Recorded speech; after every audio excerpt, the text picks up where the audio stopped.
In the following video, I have a very exciting interview with Synth.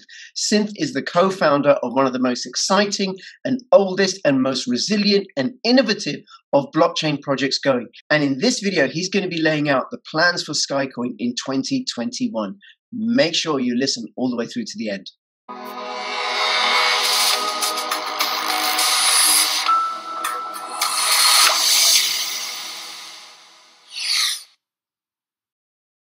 Now, the video is going to be in two parts. And before I introduce that video, I have to apologize and give you a warning. So the quality of the picture is really, really poor. I inadvertently changed the settings when I was recording, and I've been unable to make the picture any sharper than it is. Now, as a consequence of that, Synth appears, the picture's blurred.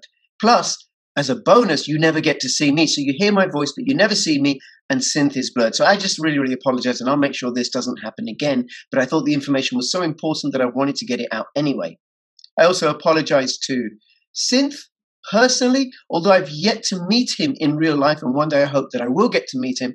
I'm really, really clear that in real life, Synth is not at all blurred. He's probably really, really sharp. Interested in passive income? Check out this cryptocurrency savings scheme from Axion. Get a 10% bonus when you use my link and purchase through the Axion auctions. Then stake, save, earn, and spend. Link in the description below. Now again, please comment, subscribe, all that stuff. If you're watching this on YouTube, come over to BitTube or Bitchute or Library. If you follow on BitTube or Library, you can earn cryptocurrency coins, and you're supporting censorship resistance, which is completely consistent with Skycoin's ethos. Creating a decentralized internet that everyone can participate in without fear of being censored. Hey, Synth, thank you so much for making yourself available. Hey, you're in tier 14 lockdown over there. Yeah, I think we're in tier 3, but we're going to the part of England where I'm in, we're going to go into tier 337 in a couple of days' time. And I think what that means is we're going to have to isolate in separate corners of our house, each of us. You just sit there with like a bleach bottle and your hazmat suit, like spraying everyone. Yeah, well doused in bleach in order to make sure that we don't get infected by the dreaded lurgy. Because who wants to have a great quality of life when you can douse yourself in bleach? And I'm just waiting to be injected by Big Pharma. Can't wait for them to put their chemical concoction into my veins. I told people months ago that if they want the vaccine faster, they need to go outside the Microsoft store and they need to protest and they need to get their signs and say, Gates save us, and tell, they need to take a stand, and they need to sit outside the Microsoft store and not leave until Gates gives them the vaccine and save us, Gates, and so they can go back to their lives. Yes. Please. Saint Bill. Okay. Now, what we're going to be talking about in this video is Skycoin, the status of Skycoin.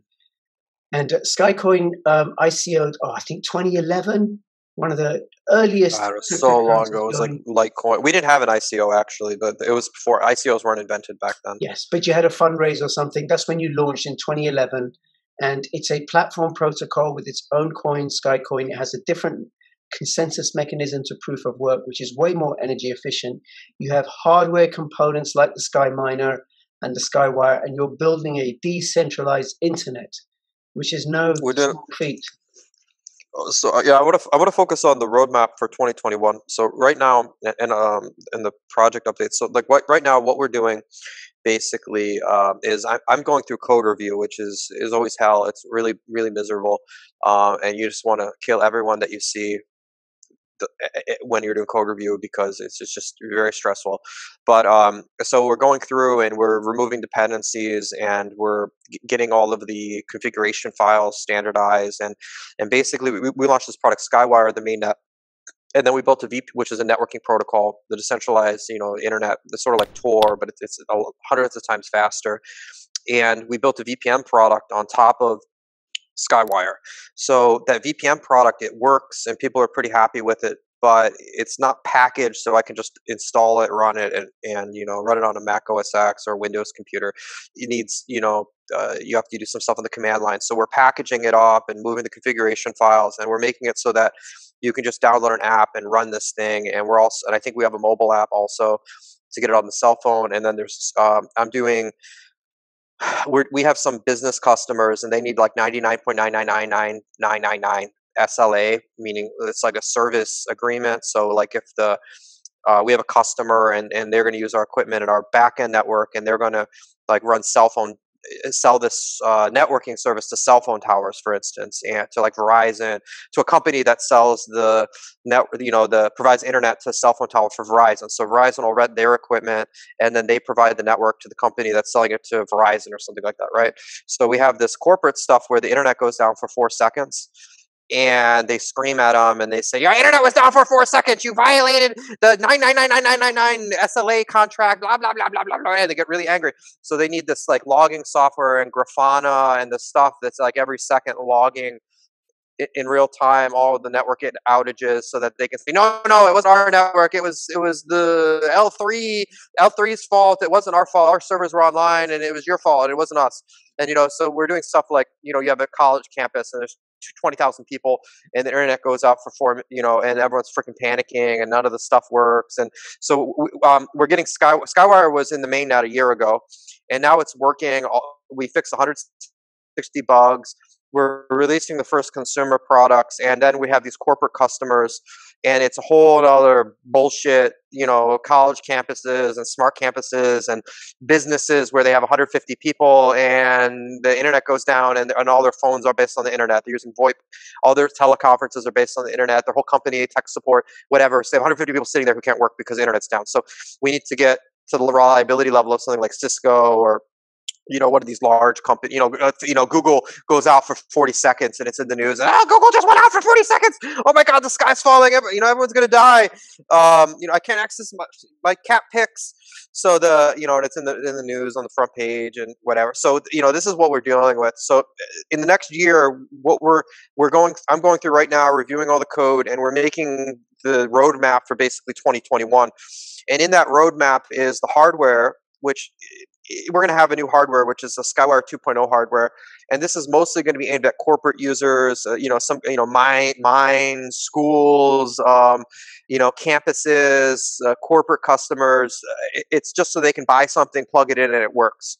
And the DIY community is the majority of the users, and they're just going to use Raspberry Pis and run the software. We're going to make it a lot easier to run it on any hardware, any Linux computer. So they might not need this hardware as much, which saves us a lot of work, because we also found out how annoying it was to ship things to 45, 60 countries, and FCC certification, import declaration certificates, FedEx, China, US trade. We were in the middle of the China tariff wars, and we were shipping our stuff out of Hong Kong, and then the US reclassified Hong Kong so that it's now part of China for import-export tariffs. And so then we have to figure out, we have to ship to Vietnam and put it in a box and then ship it to Panama. It's just and the EU and the US and VAT registration, and you can't even imagine the shit. And then we got banned by Visa because we were selling a hardware wallet, and they saw the word crypto and Bitcoin on the webpage, and one of their bots automatically shut us down on Shopify. So then we have to find a credit card processor, and even the people that are doing porn sites and taking 25% cut won't actually even touch anything with the word Bitcoin in it, because they're afraid of getting banned by Visa. And so anyway, I don't even want to get into this. I could go on for 3 hours about this bullshit. And it was Shopify, and they really hate crypto. They're taking crypto down. They're banning anything related to crypto. They're terminating services, and it's not just going to be credit cards. It's going to be web hosting providers who provide websites for crypto companies, and people who have bank accounts to crypto companies, and anyone who provides any service to anything that has the word Bitcoin on it. It's gonna get shut down in the next year. And there's a huge censorship campaign where basically 2/3 of the internet's gonna get banned. You link to the wrong website, blah blah blah. You disagree with the government. You don't agree with the government. You support the wrong politician. You're a terrorist. You're anyone. Basically, 85% of the population is now a domestic terrorist, and they're watching you, and police are going to come banging on your door, demanding you to delete your tweet, or they're going to fine you $250 and keep your mouth shut, or we're going to beat the shit out of you. And they're actually developing algorithms to predict who is going to complain about what the government's doing before they complain, so they can ban them before they even tweet about whatever it is they're going to bitch about. So this is we're living in like Nazi, global Nazi censorship regime. So it's anyway. So I had to deal with these credit card companies, and I couldn't believe the shit that they were doing like a couple months ago, and now it's twice as bad. So we have to get like distributor agreements and have a distributor for the EU, and we have to have a distributor for the US. So I just said, okay, go buy Raspberry Pi, install the software. I don't want to deal with this. So we're gonna have some support, and we might ship like a creative equipment of like 2,000 units to some guy, and he can put it on his website, and he can deal with the sales and distribution for that country, because I don't want to deal with it. It was honestly a pain. Anyway, I'm ranting. So but we're building a SkyMiner 2.0 hardware for these business customers, and we just ship it to them. They install it. It's really easy. And then the VPN is being pushed out as a consumer service. We had over, I think it was like 10,000 nodes online, and we have 4 or 5 times more nodes running on Skywire than there are on Tor right now. So wow. It's actually no one's heard of it, and honestly, there's something really weird going on, because we have people that are running nodes and they're not registered in our system. They're running like independent deployments. There's some weird thing going on. I don't know what data they're sending. I don't know who's operating the nodes. I don't know what they're doing.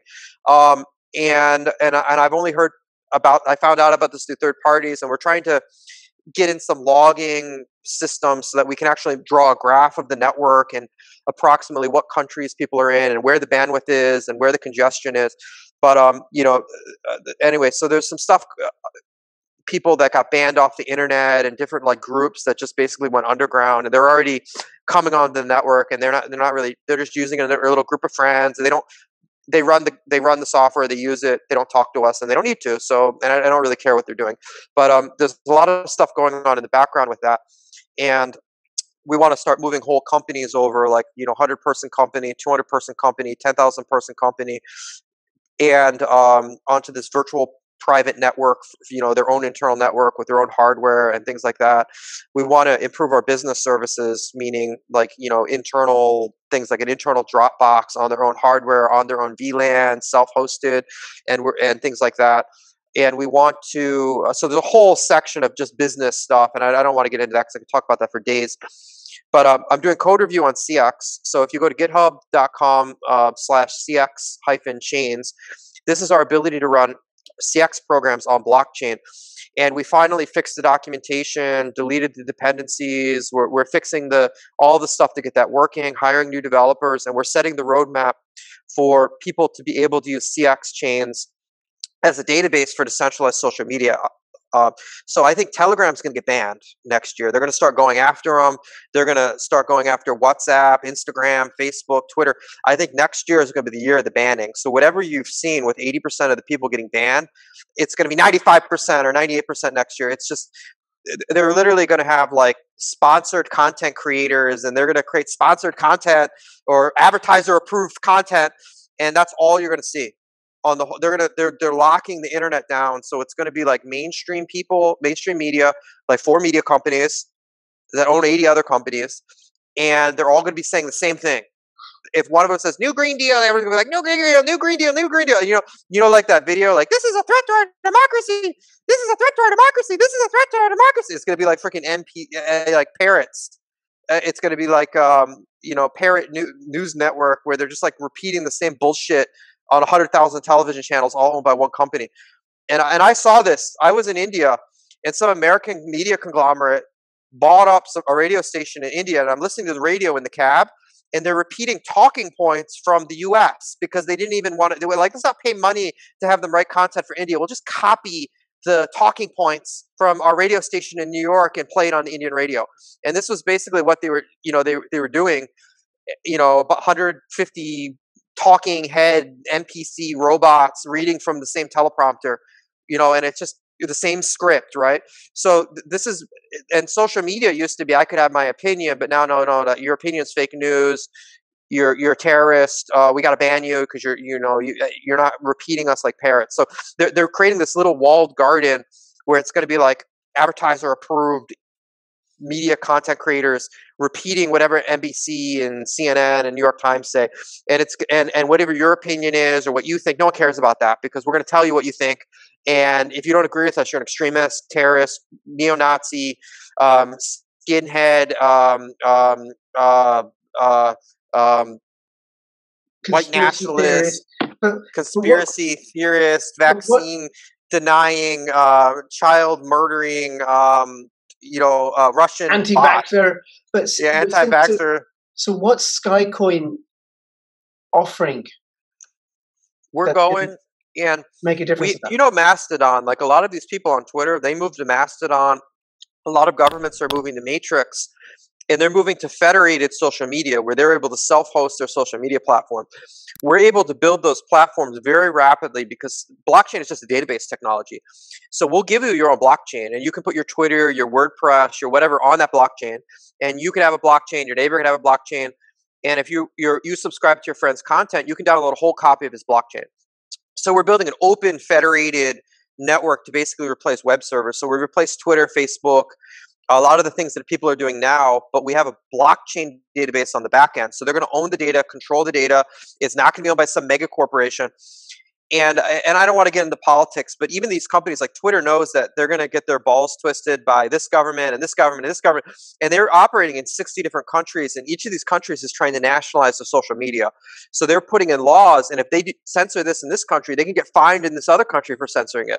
So they're like, we don't want it. So this data, it was very profitable for them to run this thing, but now they don't even want to touch the data because they have legal liability. And so we're going to go to federated systems where people are going to be hosting their own data. And anyway, I don't want to get into the politics, but it's a shit show. It's really nasty. Stick to Skycoin. We're building Skycoin. We're ready right now to roll out. The CX chains are working. The CX programming language is working. Everything's ready. We're just fixing documentation, cutting out dependencies, fixing the build system, making it easier to run, packaging it with a taskbar launcher. We're building guides for developers. So we're just, we're doing basically the stuff we need to do to roll this out there. So this is going to be a major thing for 2011 is just getting CX out. So Skywire is done. It's working. We still, of course, need to do a lot of things, but it's pretty much done. Then we're building applications on top of it, like VPN, and we might combine the Skywire network and combine the CX programming language and the CX chains as a database, so that we can have something like a decentralized YouTube where you can self-host your own videos, and we might have like an HTTP gateway where you can, pay some nodes in the network to host the video content, so you can have a URL or something like that, so that you can post it on a website and people can get it, and so they can start moving away from YouTube, and even I think moving away from BitChute to having a self-hosted option where they're able to self-host their videos. They have a whole copy of their videos on their computer. They have backups. They can't lose it. I think that's the direction that we're going. Is we had like blogs, and everyone had their own blog, then it was centralized into Medium, and then it starts getting censored, and now everyone's going to scatter back to basically self-hosting. So we're building up that infrastructure now, and it's a lot of work. So I'm going through doing the code review, making the roadmap for what we need to have running in order to do this. And then I wanted to scale up development a year ago, but we had the virus and visa issues, and then second lockdown, and we have people, and they want to get to the office, but they can't because the country they're flying from is is banned. So this was a major. It's just been a shit show the whole year. So I think. It's gonna. I think next year is gonna. This year was crazy.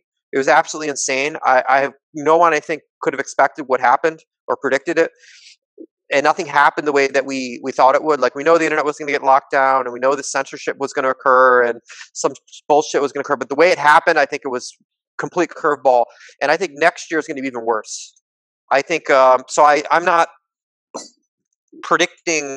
trying to predict what's going to happen. It's just everything's going to get worse, and that's all I know. And the sequence and what's going on, I don't really at this point know the specifics, but I'm thinking that we're going to have a severe government crackdown on Bitcoin and on crypto, and they're going to double down. I see the SEC circling, I see the FBI circling, I see the whole government apparatus circling, because the US dollar and these domestic currencies, they're under threat the euro. They're under threat by these cryptos. So we could see something like the EU start trying to ban cash. We could see them issue central bank issue digital currencies, or retail banks issuing tether coins and then banning alternatives. So they're going to issue their government regulated version, then ban the other ones. We're going to see much tighter government regulation of exchanges. It might be almost impossible to get money in and out of the Bitcoins from fiat in Europe and so on. We're going to see major regulatory moves on crypto, like U.S. government going after BINANCE, Kraken, this and that, controls on people buying Bitcoin in the European Union. And these are capital controls. The government is trying to stop people from panicking and going into alternative assets like gold and Bitcoin. And we're going to probably see a stock market crash because the price to earning multiple, I don't want to talk about this, but the ratio right now is insane. It's insane. The stock market easily could go down 50%, and the question is, where is the money going to go? And I think the money is going to go into Bitcoin. It's going to go into altcoins. It's impossible to get gold, and I can't get gold and travel on a plane. I can't get on a plane because of the coronavirus, first of all, and you can't travel with the gold because of the airport scanners. So it's unless you have a private jet or you have your own submarine fleet or something, you're not going to be moving your 250 kilos of gold, lug it, put it in your suitcase and fly out of Britain to to Dubai or something with 250 kilos of gold. You're not going to be able to do that. So a lot of this money is just going into Bitcoin, and it's going into. So anyway, the whole world is just crazy. Is just crazy right now, and so all we're doing right now is we're in China. There's no lockdown here. There's no masks. There's no coronavirus. All this bullshit ended in April. The restaurants closed for a month. They opened up. Xi does not want an economic collapse. He doesn't want to be blamed for the economy going down 10%. If a couple people died, they probably don't care. They just don't want the economy to decline. So China came out of this very strong, and we're here. Everything's stable and everything's fine. And the only and our supply chain's back up, and everything's operating normally. The only so we're in this little island of stability. The rules really haven't changed a lot, but we're still dealing with the visa issues and how do we hire more people and how do we get work visa? It's bullshit. But basically, we got everything stable. And for the next year, what we're just trying to do is build out the corporate sector, get this decentralized social media ready, and fix the remaining 3 or 4 bugs on CX, and start pushing out consumer apps. And so people say we're doing too many things, but I think we had 13 or 14 or 18 projects, and I cut that back in the last year to maybe 4 things. And I think a lot of things suffered. Like I think marketing suffered, and a lot of things, like it wasn't the top 3 or 4 priorities. I cut that back. So on one hand, I had people screaming at me because, you said you were going to do this and said you were going to do that, and you didn't do it. Like, well, okay, but I have 14 things I was doing. These are the 3 most important things we're going to work on, right? So we didn't have enough people. Everything's a mess. So I cut it back to top 4 priorities. We finished Skywire this year. And now we're finishing CX and the centralized social media, and we're working on the consumer apps, and we're working on, scaling up. And just doing that by itself is already is really a lot of stuff. Like just doing the things we need to get the business customers and start doing like if I have a mine, like I'm going to cover 15 square kilometer perimeter of a mining site and an area that doesn't have internet, and I want to be able to compete with a cell phone provider so that they use our hardware instead of using 5G or instead of using Huawei or Qualcomm, right? And use our routers instead of Cisco. It is a lot of work actually to get that to that reliability level and to test it and fix the problems and get we're going to do version 1, 2, 3, 4, 5, 6 until it's working, and then we're going to be able to roll it out through distributors to 10,000, 100,000 business customers in different countries and different applications and things like that. So we're looking at a lot of stuff like China banning Cisco and banning Cisco's MPLS products. So we want to have an MPLS product that's basically open source and that isn't subject to these restrictions that were put in place. Because basically, Cisco and Russia are banning these huge mega companies from operating, and they're nationalizing it. And the Thai government and the Israeli government and the UK government, all the individual departments, they're trying to get to something open source that's sort of vendor neutral, that'll work on multiple hardware platforms, and that pretty much is a replacement for what they already have. So that's what we're providing. Is we want to say, here we have this customer, we can provide this level of service. here's your Grafana, and and here's your Prometheus server, and here's your cloud deployment scripts, and here's your operating blah blah blah blah blah, and here's what you need, and they need there's a lot of stuff that these people need, in order to do this thing, and even to set up a company in that, or find a provider who is they have like provider lists, right? These mega companies, they can only buy services on the provider list. So then we have to say that if you buy this hardware, that this company on your provider list has been certified by us, that we train them and we have verified that they're able to support a deployment, right? And then they'll contract with them for technical support, and then they'll buy from this other company for the hardware, and if they don't like this vendor, they can switch to another vendor on their list. So we're dealing with all this getting ready for the corporate slog, which is a lot more overhead than this just DIY community, and we're also building out the software next year so that we can have wireless internet service providers. So I have a guy, and he's going to provide internet service to 500 people or 800 households, right? And he needs these reports. He needs the Grafana. He needs the network graph. He needs the, if the hardware breaks, he needs to be able to swap it out. He needs to know what's working, what isn't working. He needs to be able to see the flow of traffic in the network. So he needs to be able to do auto updating across the whole deployment.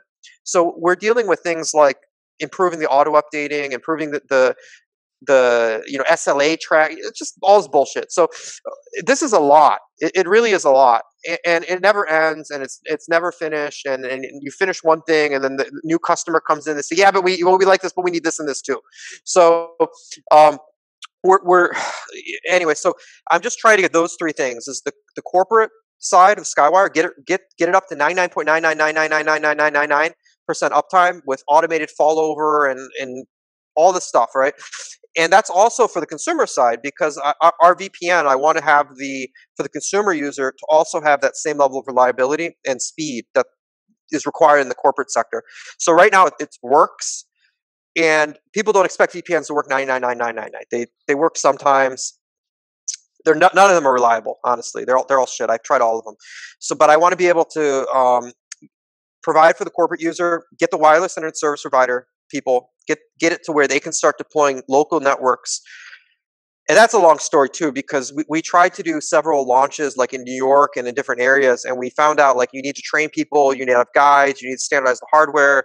You can't expect everyone to be a Linux guru. They have to be able to run the network without knowing Linux, right? So we need to have a GUI, and 99.9% of what people need to do on a daily basis has to be what we call zero configuration, which is you plug in the system and it works. So we're going towards like a cell phone application. Like I turn a cell phone, I buy a cell phone, I turn it on, it works.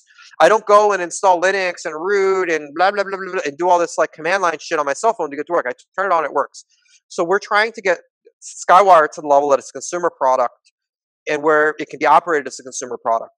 And then in the long term, there's other projects we're doing, which is we're trying to get like a semiconductor and ceramics manufacturing operation, and even electronic companies that might be listed on the stock market in the future to produce components that we need for the third generation of Skywire. So right now we have second gen, and we're in 2 years from now, third gen is going to be coming out, and third gen is like directional antennas and phased array and software defined networking and really exploratory and advanced technologies to put Skywire on vehicles, aircraft, satellite, boats, things that move, to be able to do deployments over ham radio. So like this is a thing that I can put to a car, and I have my head office over here, and I put it on my roof, and I put my antennas up, I plug it in, it works, and I can put this unit in the car, and the people in the car can go to a Wi-Fi hotspot and get internet. And they can upload data, and they can, get the GPS position of the car, and they can get 10 megabit per second over 200 kilometers. So this this is something that this next generation network is an evolution of the second generation network. We have to start the R&D on that now.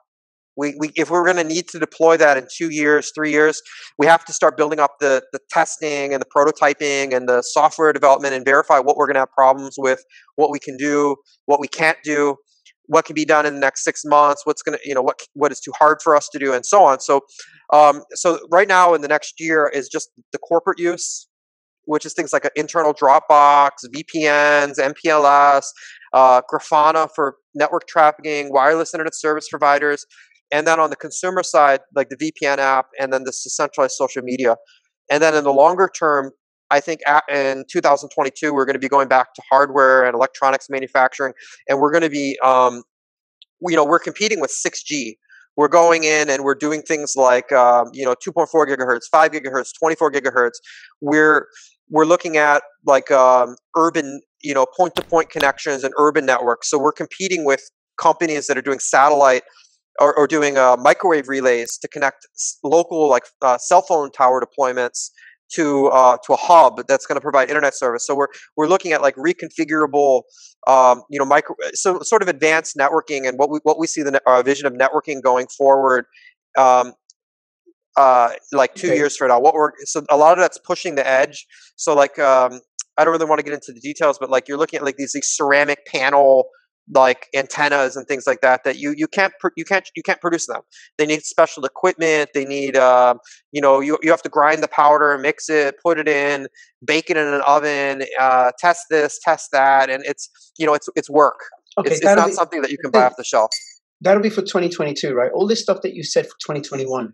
I think it'd be a great we're buying the equipment now. We're buying the equipment now in the office. Okay. Which is like this machine that measures the thickness of a metal film using X-rays and things like that. It's just really like... Okay. Now, all this stuff that you're outlining for 2021, I think it'd be a great idea if there was an article that laid it all out for people. Not necessarily timelines, but like a flow. This is what we're out to do.